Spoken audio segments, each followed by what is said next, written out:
the initial question about the Green New Deal was what would a truly Green New Deal look like, and I've been pondering that for a couple of days. And I think, for me, what I think we need to be really clear on is the Green New Deal is as much New Deal as it is green. Indeed, the real kind of unique point about the Green New Deal is there's no point in the green, or the green itself isn't achievable without the New Deal kind of side of it. That's its like unique potency. And so what does this mean? What are the things we want in order to enable climate justice?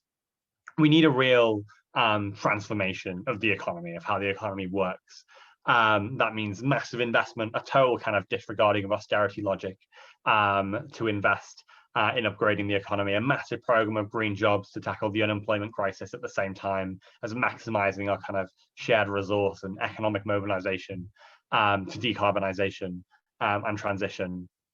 And really crucially, it means expanding public ownership really as far across the economy as we can go, because the private sector, the profit motive of capitalism, has abjectly failed to decarbonize. And I say it's failed, it hasn't really tried, because the profit motive structures the economy to the extent that if something isn't going to make a profit, it's not worth doing. And the reality is, transitioning the economy, decarbonizing, is going to be very, very expensive.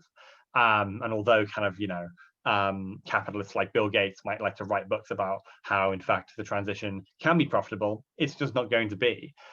So we need to transform the economy in that way. So the key sectors of the economy are under public ownership, so that transition can be accelerated, so that it can be fair, and so that it can improve the lives of ordinary people, not make them worse, as there is a considerable risk.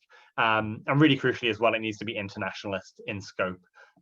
We need to make sure that we're using our expanded public sector to promote international justice, workers' rights, decarbonization internationally through supply chains.